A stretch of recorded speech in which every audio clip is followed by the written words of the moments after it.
रिश्ता था वो गले सड़े निज़ाम से निजात पा के एक नए पाकिस्तान की तामीर था, जहां उस नौजवान को रूल ऑफ लॉ के साथ जुड़ा एक आइडियल कंड्यूसिव एनवायरनमेंट मिले, जहां पे ना सिर्फ उसकी इज़्ज़त हो बल्कि मुआशरे के अंदर जो हमारी सोशो कल्चरल रिलीजियस वैल्यूज़ हैं उनको भी तौकीर मिले, उनको भी वो मुकाम मिले और पाकिस्तान जो है कायदे आज़म का पाकिस्तान बने। आज इंतहाई अफसोस और दुख से ये कहना पड़ता है कि वो सफ़र जो पाकिस्तान तहरीक इंसाफ से हम सब ने शुरू किया और बाकी जमातों से हमने अपने आप को डिस्कनेक्ट किया और हम पीटीआई का हिस्सा बने। 3.5 साल जो हमें इक़्तिदार मिला, हमारी तरजीहात जिसके लिए लोगों ने हमें वोट दिया, जिसके लिए लोगों ने हमें मैंडेट दिया, वज़ीर आज़म हाउस तक और वज़ीर आला हाउस तक हमारी रसाई को यकीनी बनाया, क्योंकि ये आपका क्रेडिट था, आवाम का क्रेडिट था कि उन्होंने 2 जमातें जो नस्ल दर नस्ल ग़ुलामी का तौक आवाम के गले में डाल के पाकिस्तान में हुक्मरानी कर रही थी, एक तीसरी जमात को एक ऑप्शन के तौर पे लोगों ने उस इक़्तिदार के ऐवानों तक पहुंचाया। बड़ी जद्दोजहद की लोगों ने ख़ास तौर पे उन नौजवानों ने बहुत मेहनत की और फिर जाके उन ऐवानों तक इस्तेकाम पाकिस्तान के जो हमारे कायदीन थे, जिसमें आपके जहांगीर तरीन साहब की मेहनत है, जिसमें अलीम ख़ान साहब की बहुत ज़्यादा, बैठो उमर, अब बैठो बेटे, साथ वाली कुर्सी कर लेते हैं, आप बैठो। नहीं राना साहब आगे आओ, उमर साहब इधर आओ सर, उमर इधर आओ बेटे, इधर आओ। तुझे बैठो। तो लिहाजा आज अगर जहांगीर तरीन और अलीम ख़ान ने उस सफ़र को जो नामुकम्मल रहा,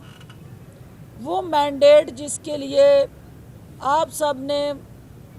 हमें इस काबिल समझा कि हम असेंबली में जाएं और इस निज़ाम को जड़ से उखाड़ के फेंक दें, हमारी तरजीहात उस मैंडेट के मिलने के बाद बदल गई। बैसीते जमात जो हमारे करने वाले काम थे, जिसके लिए आपने हमें एतमाद दिया था, हमने वो काम छोड़ के हमने उन इदारों के साथ टकराना शुरू कर दिया। पाकिस्तान की जो सालमियत के साथ जुड़ा, पाकिस्तान के वजूद के साथ जुड़ा जो निज़ाम था, उसको मजबूत बनाने की बजाय हमने अपनी तवानाइयाँ, अपना वो तमाम तार जो मैंडेट था, उसको गलत डायरेक्शन पे जाके एक ऐसे क्राइसिस की तरफ हम ले गए कि 9 मई जैसे बदकिस्मत वाक़यात ने जन्म लिया और हमारा रियासत और अवाम दोनों को आमने सामने ला के खड़ा कर दिया गया। और वो जहर आलूद प्रोपेगेंडा, वो हमारे नौजवानों के जहनों के अंदर वो जहरीला प्रोपेगेंडे के साथ जुड़ा बयानिया, जिसने सबसे काबिल फ़ख्र जो हमारे इदारे थे उनको बैनुल अक़वामी सतह पे भी जग हसाई करते हुए कमज़ोर करने की जो कोशिश हुई, उससे अल्टीमेटली पाकिस्तान का तो जो जग हसाई का सामान हुआ, पीटीआई ने अपनी सियासी मौत को दावत दी और ख़ुद ऐसी सियासी खुदकुशी कर ली कि एक ऐसी जमात का रूप धार लिया जिसने अपने ऊपर ही खुदकुश हमला करके सियासी तौर पे अपने आप को तहस नहस कर दिया। साथियों, हमें इस चीज़ का एहसास है कि जो हक़ाइक़ हैं, जो ज़मीनी इस वक्त की रियलिटीज़ हैं, बहुत सारे हमारे साथी उनसे वाकिफ़ नहीं हैं। बहुत सारे नौजवान उन हक़ाइक़ को मानने के लिए तैयार नहीं हैं। सादक और अमीन का लबादा ओढ़े जिस शख्स ने रियासत मदीना का नाम लेके इस्लाम का नाम इस्तेमाल करते हुए जिस तरह आपके इस्लामी शुआर, आपकी इस्लामी इक़दार, आपके इस्लामी असूल और ज़ाब्ते, आपके वो तमाम चादर और चार दीवारी के साथ जुड़े क़वाइद ज़वाबित का जो जनाजा निकाला, वो आपने अपनी आंखों से देखा। और चंद दिन पहले एक खावर मानिका जैसे शख्स की ज़बानी आपने वो सारी कहानी सुनी। हमें हमारी सोशो कल्चर रिलीजियस वैल्यूज़ इजाज़त नहीं देती कि हम वो लफ्ज़ दोहराएं। हमारे यहाँ गैरत के तकाज़े इस बात की निशानदेही करने से हमें रोकते हैं कि कोई शख्स जो है वो बेबसी की तस्वीर बन के अपने ख़ानदान की बेतुकीरी को चैनल्स के ज़रिए जिस तरह बयान करके इस सिस्टम पे सवालिया निशान लगाए। हमें उस शख्स की टाइमिंग से इख्तलाफ हो सकता है कि इसने इतना अरसा खामोशी क्यों अख्तियार की, अब क्यों बोला, लेकिन जो हकीकतें उसने वाज़िया की उससे कोई इनकार नहीं कर सकता। क्योंकि आपका हमारा मैंडेट जो था वो वज़ीर आज़म हाउस में बैठ के फ़ैसले करने का इख्तियार मेरे चेयरमैन इमरान खान साहब का था, लेकिन दिन के वक्त वो फ़ैसले वज़ीर आज़म हाउस में एक वज़ीर आज़म बन के करते थे, लेकिन रात के अंधेरे में घर पहुंच के वो एक मुरीद का रूप धार लेते थे और घर में वो पीर साहब की बैत में कौमी वक़ार, कौमी मफाद और कौमी तशख़्ख़ुस को मजरूह करते थे। क्योंकि जो फ़ैसले एक प्रोसेस के तहत थिंक टैंक, इंस्टीट्यूशनल हार्मनी और ओवरऑल आपके आइन और कानून की पाबंदी में किए जाते थे, वो एक खातून की ख्वाहिशात की बलि चढ़ जाते थे और जिसको सुबह आके फिर आप यू टर्न का नाम देते थे, जिसको फिर आप सुबह के वक्त उसे मीडिया के अंदर एक नया बदला हुआ मौक़िफ़ लेके जब मुझे जाना पड़ता था तो मीडिया के सामने शर्मिंदगी की तस्वीर तो हम बनते थे, लेकिन साथ ही वो हक़ाइक़ जानने की कोशिश करते थे कि ये रात को ऐसा क्या अनजानी और इतनी मज़बूत कोई खुदा नखास्ता हदायत आई है कि तमाम अदारे, उसके सरबराहान, उसकी टीम के किए हुए वो सारे फ़ैसले मलिया मेट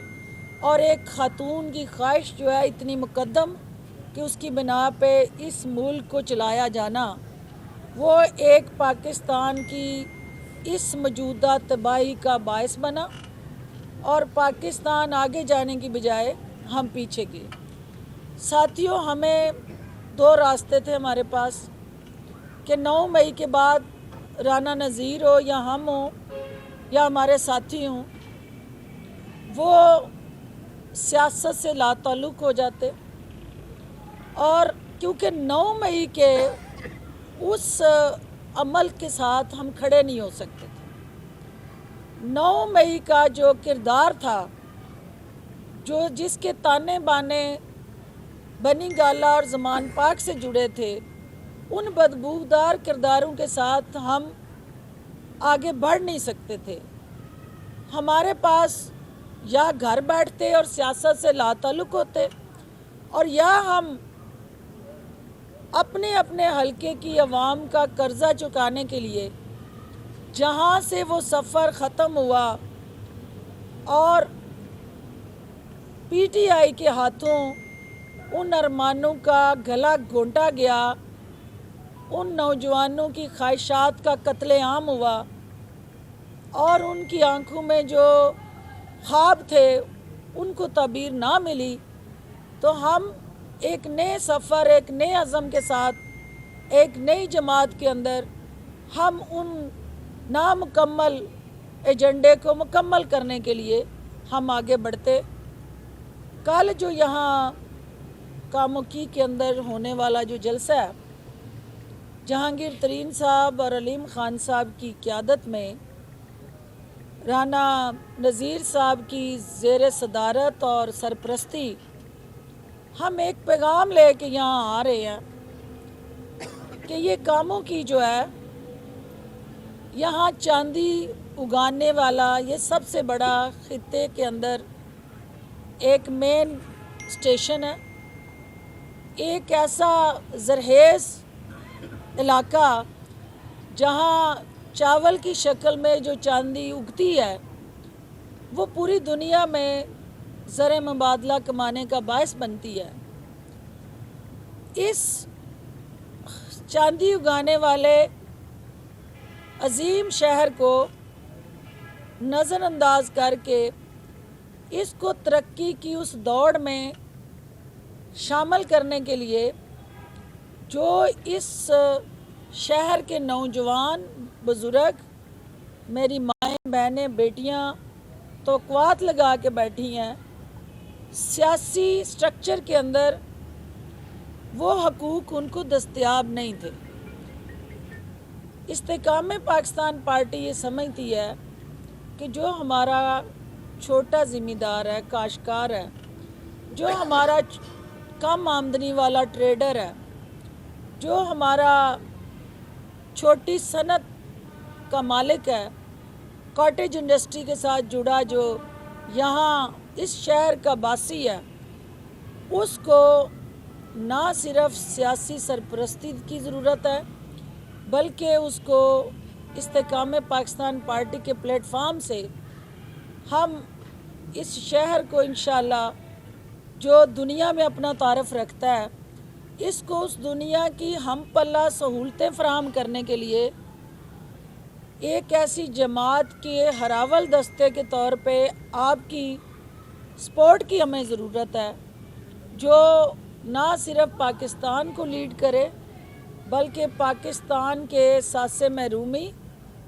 और हुब्बुल वतनी का जो आपका रिश्ता रहा है इस मुल्क के साथ, क्योंकि इस शहर ने नामवर इंजीनियर पैदा किए, यहाँ के डॉक्टर्स मैं उनको जानती हूँ, मेरे कोलीग्स रहे, जो यहाँ का कारोबारी तबका है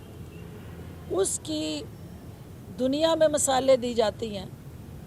सियासी तौर पे भी ये एक ज़रहेज़ ज़मीन है, इसने इंटेलेक्चुअल पैदा किए, इसने मुफक्कर पैदा किए, इसने राना नज़ीर जैसे सियासतदान पैदा किए जिन्हें मैं अपना सियासी उस्ताद भी मानती हूँ। तो अगर यहाँ कमी रही तो अपॉर्चुनिटीज़ की रही, मौके नहीं मिले। अगर हम मिल के जो इस्तेहकाम पाकिस्तान पार्टी का मंशूर है उसको कामुकी के अंदर मुतारफ़ करवाएं और आप इस जमात का हरावल दस्ता बने, तो ये शहर जो है पंजाब का एक लीडिंग शहर बन के ना सिर्फ ज़र मुबादला कमाने में पाकिस्तान का एक फोर फ्रंट का किला बन सकता है, बल्कि इस्तेकाम पाकिस्तान पार्टी उस किले के ऊपर आपकी ताकत से अवाम की जो ख्वाहिशात के साथ जुड़ा रिलीफ प्रोग्राम है उसको एंडोर्स कर सकती है। तो आप सब की तशरीफ़ आवरी का बहुत शुक्रिया। कल मैं आज के इस फोरम से अपील करूंगी उन नौजवानों से कि जो डिजिटल पाकिस्तान की ख्वाहिश रखते हैं, जो पाकिस्तान को दुनिया के साथ कनेक्ट होता देखना चाहते हैं, जो Amazon, e commerce, digital marketing के ज़रिए अपनी जो यहाँ मसनूआत हैं ان کو دنیا میں لے جانا چاہتے ہیں، تو ڈیجیٹل پاکستان کو بنانے میں استحکام پاکستان پارٹی جو ہے وہ پرعزم ہے۔ جو چھوٹا کسان سستا بیج، کھادیں، بجلی جیسی سہولتوں سے مستفید ہونا چاہتا ہے، وہ ہمارے منشور کا حصہ بنے۔ جو ہمارا پسا ہوا طبقہ، جو خاص طور پہ بجلی کے بل کے متاثرین ہیں، جو 300 یونٹ تک کی بجلی مفت لینا چاہتے ہیں، اور موٹر سائیکل اور چھوٹی گاڑیوں والے جن کو ان کا حق نہیں مل سکا، وہ عزت سے، وقار سے اس قوم کے اندر ایک باعزت شہری کے طور پہ اپنا حق لینے کے لیے خواہش رکھتے ہیں، وہ کل کے جلسے میں تشریف لائیں اور کاموں کو بدلنے میں استحکام پاکستان پارٹی کا ایک رکن بن کے ہماری ٹیم کا وہ ہراول دستہ بنے کہ جس سے پاکستان آگے بڑھے، ترقی ہو، خوشحالی ہو، اور ہم مل کے اس شہر کو بھی بدلیں، پاکستان کو بھی بدلیں، اور سب سے پہلے ہم سب اپنی اپنی سوچ کو بدلیں۔ اسی سے پاکستان آگے بڑھے گا، اور انشاءاللہ استحکام پاکستان پارٹی آپ کے خوابوں کی تعبیر دے گی۔ میں رانا صاحب سے گزارش کروں گی کہ وہ کل کے جلسے کے حوالے سے آپ سے بات کریں۔ جی رانا صاحب۔ بسم اللہ الرحمن الرحیم۔ انشاءاللہ میڈم، جو کل کا ہمارا جلسہ ہے، جس طرح کاموں کے شہر اور کاموں کے دیہات جس جوش اور جس جذبے اور جس محبت سے میرے قائدین کا استقبال کی تیاری کر رہے ہیں، ہم انشاءاللہ تعالی کل یہ بتا دیں گے اور دکھا دیں گے پاکستان کے عوام کو کہ استحکام پاکستان کے ایک قومی اسمبلی کے حلقہ میں کتنے کارکن ہیں اور کتنے ان کے ووٹر ہیں۔ اور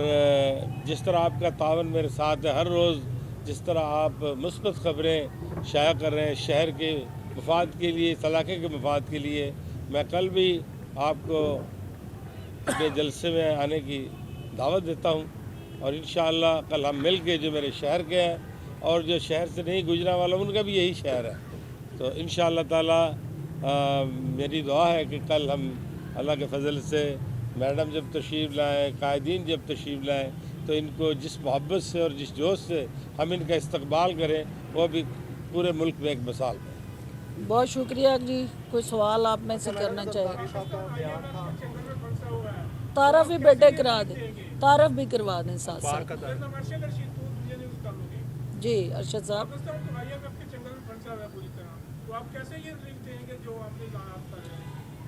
دیکھیں، سب سے پہلی بات تو یہ ہے کہ آئی ایم ایف کے چنگل میں پھنسنا جو پالیسیز تھیں، جو آپ کا اللہ نے نعمتیں دی ہیں، جو آپ کے پاس وسائل ہیں، جو آپ کے پاس ایک ایگرو بیسڈ ملک ہوتے ہوئے آپ کی فوڈ سیکیورٹی کے ساتھ جڑے جو اپرچونٹیز رہی ہیں، ہم نے انفارچونیٹلی اس کو اپنے کیپٹل کو پراپرلی یوٹیلائز نہیں کیا۔ ہماری پالیسیز جو تھی وہ دینے کی بجائے لینے والے سوچ کے ساتھ جڑی رہیں،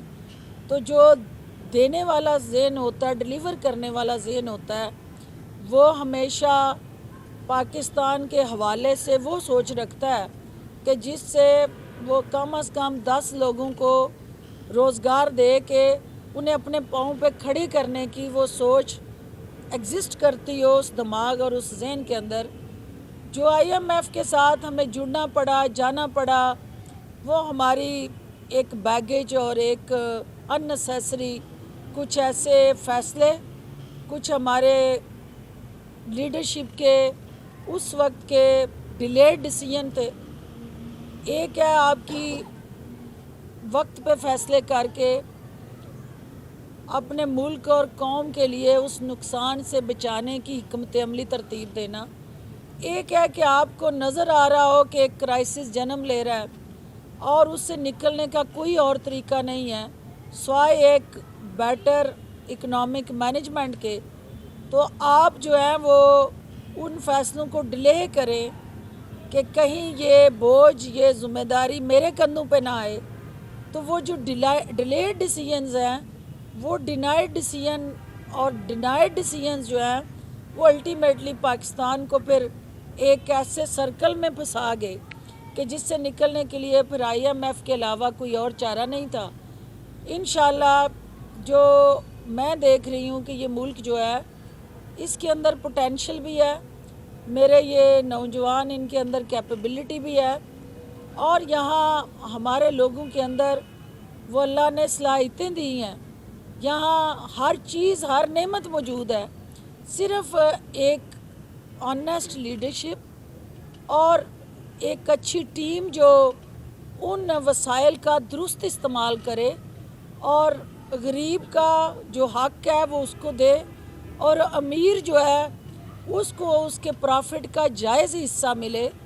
یہاں بدقسمتی سے وہ پالیسیز رہیں جس سے امیر امیر ترین ہو گیا، غریب غریب ترین ہوتا گیا، اور مافیاز جو تھے وہ اتنے مضبوط ہوئے کہ وہ انہوں نے کارٹل بنا لیے، اور ان کارٹلز کے اندر پھر سپیس لینے کے لیے یہ چند خاندانوں تک یا چند درجن جو فیملیز تھیں وہ زیادہ وسائل کی مالک بن گئی، اور اکثریت جو تھی وہ پسماندگی کا شکار رہی۔ انشاءاللہ استحکام پاکستان پارٹی اس نظام سے لڑنے آ رہی ہے۔ میڈم آپ نے جو ذکر کیا ہے کہ آپ جو نئی جماعت بنانے کا مقصد یوتھ جو مایوس ہوئی ہے PTI سے اس کو جو ہے نا دوبارہ سے قومی ادارے میں لانے اور ان کی مایوسی ختم کرنے کے لیے، تو جس یوتھ کے لیے کیا ہے آپ نے وہاں سے PTI میں یوتھ تو کوئی بھی نہیں چھوڑ کے باہر آ رہی، بزرگ سیاستدان باہر آ رہے ہیں، یوتھ تو ادھر کی ادھر ہے، تو ان کا کیا بنے گا؟ دیکھیں 10 سال لگے ہمیں ایک شخص کو صادق امین اور باقی 2 جماعتوں کو ڈاکو اور چور بنانے میں۔ 10 سال اس یوتھ کو، وہ اسکولوں میں تھی اس وقت پڑھ رہی تھی جب یہ بیانیہ ان کے ذہنوں میں ڈالا گیا۔ آج 10 سال گزرنے کے بعد وہ بچے جو ہیں یونیورسٹی اسٹوڈنٹ ہیں یا کالجز میں پڑھ رہے ہیں، ان کو حقائق سے آگاہی دینا، حقائق تک رسائی فراہم کرنا، اور پاکستان کی موجودہ جو صورتحال ہے اس کے ساتھ جڑا جو حقیقت میں مبنی بیانیہ ہے وہ پہنچانا آپ کی اور ہماری مشترکہ ذمہ داری ہے۔ میڈیا جو ہے وہ سچ کے ساتھ جڑ کے جو پاکستان کے ساتھ جڑے چیلنجز ہیں ان کو میڈیا کی سکرین سے اجاگر کرتا رہے۔ سوشل میڈیا کا ٹول جو ہے وہ نوجوانوں کو حقائق تک رسائی یقینی بنائے گا، اور جو وقت گزرے گا جو سچائی ہے وہ سامنے آئے گی، اور باطل جو ہے وہ مٹتا جائے گا اور سچ سامنے آتا جائے گا۔ تو نوجوان جو ہیں وہ اس ملک کے ساتھ محبت کرتے ہیں، اور انشاءاللہ وہ پاکستان کے ساتھ کھڑے نظر آئیں گے۔ وہ کسی شخصیت کے ساتھ کھڑے نہیں ہوں گے، وہ پاکستان کے ساتھ کھڑے ہوں گے، کیونکہ پاکستان کا سب سے قیمتی اثاثہ وہ نوجوان ہے۔ بہت شکریہ۔